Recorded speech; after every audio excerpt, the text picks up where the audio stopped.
HSC BMT একাদশ শ্রেণীর পরীক্ষার্থীরা তোমাদের ব্যবসায় গণিত ও পরিসংখ্যানের খুবই গুরুত্বপূর্ণ অঙ্ক আমরা একটা করব। এই অঙ্কটা তোমাদের পরীক্ষায় চলে আসবে। গড় ও মধ্যমা নির্ণয় করো। হ্যাঁ, এখানে দুইটাই বলতে পারে যে গড় ও মধ্যমা নির্ণয় করো। আমরা একটা ভিডিও দিয়েছি শুধু গড় নির্ণয় করো। হ্যাঁ, যারা ওটা বুঝেছো তারা এটাও পারবা, শুধু মধ্যমা আবার করতে হবে।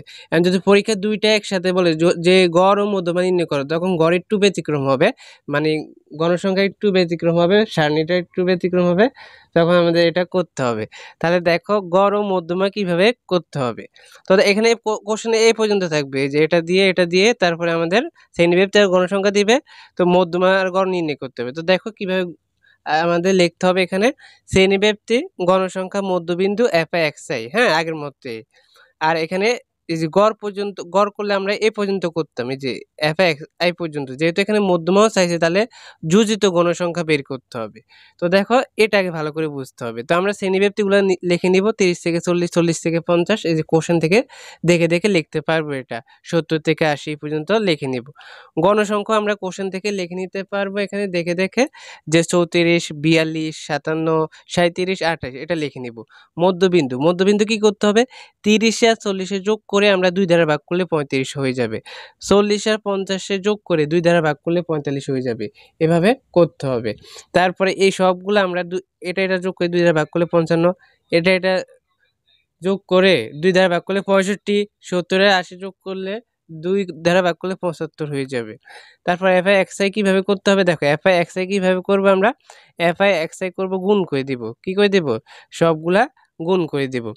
এই যে 35 আর 34 গুণ করলে 1190, 42 আর 45 গুণ করলে 1890, এটা গুণ করলে হবে 3135, আবার এটা গুণ করলে হবে 2405, এটা গুণ করলে হবে 2100।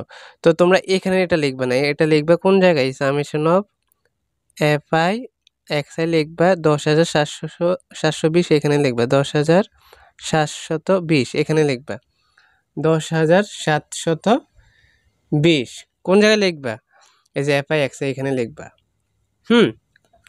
এখন কি করবে দেখো, যোজিত গণসংখ্যা কেমনে বাইর করবে। প্রথমে 34 আছে গণসংখ্যা, গণসংখ্যা এই 34 লিখবা। 34 আর 42 যোগ করলে 76, 76 আর 57 যোগ করবে 133, 133 আর 37 যোগ করলে 170, 170 আর 28 যোগ করলে 198। এটা হচ্ছে যোজিত গণসংখ্যা। কি করছি, 34 34 লিখবা, 34 আর 42 যোগ করলে হবে 76, 76 আর 57 যোগ করলে হবে 133, 133 আর 37 যোগ করলে হবে 170, 170 আর 28 যোগ করলে হবে 198। তো দেখো আমাদের প্রথমে গড় বের করব। গড় এক্স বার সমান summation of F I X I by N. তো summation of F I X I হচ্ছে আমাদের 10,720, এন হচ্ছে 198, সবগুলা যোগ করলে হবে। তাহলে এখানে তোমরা এটা ভাগ করলে হবে 54.14, আরও আসে, তো এখানে পাই লিখে দিবে। তো মধ্যমা শ্রেণী দেখো, মধ্য কিভাবে বের করতে হবে, তোমরা করেছো না, মধ্যমা বা মধ্যক করেছো আর কি, মধ্যক আর মধ্যমা একই কথা। তো দেখো মধ্যমা শ্রেণী আগে বের করবে n/2। তো n হচ্ছে 198 আর নিচে হচ্ছে 2, তাহলে এটা ভাগ করলে হবে 99। কি হবে, 99।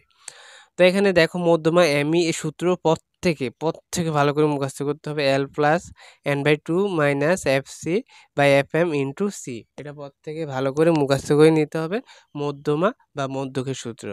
তো এখানে এটা বুঝতে হবে। দেখো এখানে L50 কেন, দেখো L50 কেন হবে, L হচ্ছে তোমাদের এখানে উচ্চ সীমাগুলো আমাদের এখানে লিখতে হবে। এখন আমাদের মধ্যক শ্রেণী কোথায়, তো দেখো আমাদের মধ্যক শ্রেণী আগে খুঁজে বের করতে হবে। এটা অনেকে বুঝে না, এই যে 99, 99 কোন জায়গায় আছে, দেখো কোন শ্রেণীতে আছে, ক্রমযোজিত গণসংখ্যা যে আমরা বের করেছি, কোথায় আছে 99, দেখি আমরা বের করতে হবে এখন 99। দেখো এখানে 34 পর্যন্ত আছে, এখানে 76 পর্যন্ত আছে, তাহলে 77 থেকে 133 পর্যন্ত এই ঘরে আছে। কোন ঘরে আছে, এই ঘরে আছে 133 পর্যন্ত, তার মানে 99 এই ঘরে আছে নাকি, তো এই ঘরে নাকি। তাহলে এল হচ্ছে আমাদের নিম্ন সীমা, মধ্যক শ্রেণীর নিম্ন সীমা। মধ্যক শ্রেণী এটা 133, মানে 50 থেকে 60, নিম্ন সীমা হচ্ছে 50, উচ্চ সীমা 60।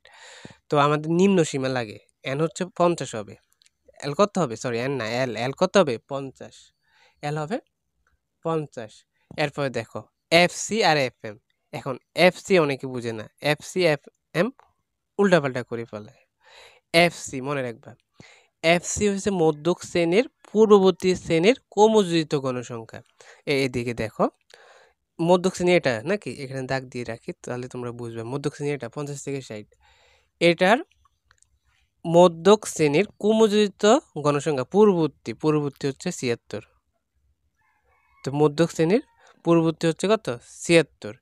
আর এটা হচ্ছে এফসি। আর এফএম হবে 57। কেন এফএম কিভাবে 57 হবে, মধ্যক শ্রেণীর গণসংখ্যা, মধ্যক শ্রেণীর গণসংখ্যা 57, তাহলে এফএম হবে 57 মধ্যক শ্রেণীর গণসংখ্যা। এটা অনেকে ভুল করে ফেলে। আবার বলতেছি, এফএম হচ্ছে মধ্যক শ্রেণীর গণসংখ্যা, যেটা থাকবে 57।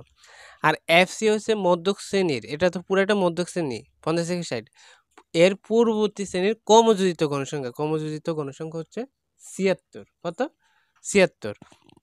তো এইভাবে এটা লিখতে হবে, এফসি 76, এফএম 57। তোমরা উল্টপাল্ট করিয়া লেবা, এটাকে লিখে দিবা এফ এম, এটা ঠিক আছে। তো এফএম লিখলে, আর এটা এফসি, এটাকে লিখবা এফসি, এটাকে লিখে দিবা এফএম। ভুলে, এটা ভুল করা যাবে না, মনে রাখতে হবে ভালো করে। এটা লেখার পরে তোমরা কি করবা, এন, এন কিভাবে পাইছি, এন হচ্ছে আমাদের 198, যেখানে আমরা যোগ করে পেয়েছি। তারপরে সি, সি হচ্ছে আমাদের 10 করে শ্রেণী ব্যবধান, এই যে 30 থেকে 40, তাই শ্রেণী ব্যবধান কত করে, 10 করে।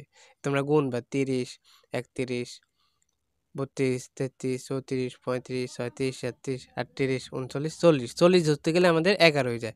40 ধরবা না, কারণ এখানে 40 আছে। হ্যাঁ, তো তোমরা 39 পর্যন্ত ধরবা, বা 30-এর পর থেকে গুনবা, তাহলে হবে। 30-এর পর থেকে 31 থেকে গুনলে 40 পর্যন্ত গুনলে আমাদের 10 হবে। সি কত, 10 করে নাকি। তো এখানে লক্ষ্য করো, এখন মান বসালে অঙ্কটা আমাদের হয়ে যাবে। আর অল্প বাকি আছে, পর থেকে একটু মনোযোগ দিতে হবে, একটু মনোযোগ দিতে হবে প্রত্যেকের। তাহলে দেখো, আমরা এখন কি করব, এল হচ্ছে 50 প্লাস n/2, n/2 হচ্ছে 99 মাইনাস এফসি হচ্ছে 76, এফএম হচ্ছে 57। এখান থেকে দেখে দেখে লিখবা, সি হচ্ছে 10। তো এখানে দেখো 50-এ 50, এটা বিয়োগ করে, এটা 99 আর 76 বিয়োগ করে তোমরা 57 দ্বারা ভাগ করলে, না ডাইরেক্ট তো আমরা এখানে করে দিয়েছি। কিভাবে করবে দেখো, এটা বিয়োগ করে যত পাইবে ততকে আবার 10 দ্বারা গুণ করবে, 10 দ্বারা গুণ করে 57 দ্বারা ভাগ করবা, তাহলে 4.03 আসবে। আবারও বলতেছি, 99 আর 76 বিয়োগ করবা, বিয়োগ করে যেটা পাইবা ওইটাকে 10 দ্বারা গুণ করবা, গুণ করার পর তোমরা 57 দ্বারা ভাগ করবা, যেটা পাইবা গুণ করে যত পাইবা ততকে 57 দ্বারা ভাগ করলে হবে 4.03। তো এখন যোগ করলে হবে 54.03। হ্যাঁ, তো আশা করি তোমরা এই যে গড় মধ্যমান নির্ণয় করো, পরীক্ষা আসলে পদ থেকে অ্যান্সার করতে পারবা। আর আমরা যে অঙ্কগুলো দিয়েছি পদ থেকে ভালো করে করবা, অনেকগুলো অঙ্ক দিয়েছি, গড়, মধ্যমা, পরিসর অঙ্ক, পরিসর নির্ণয়, তারপরে তোমাদের সুদের অঙ্কগুলো দিয়েছি, সেট থেকে দিয়েছি, অনেক অঙ্ক আছে, পদ থেকে ভালো করে দেখে নিবা। ধন্যবাদ সবাইকে।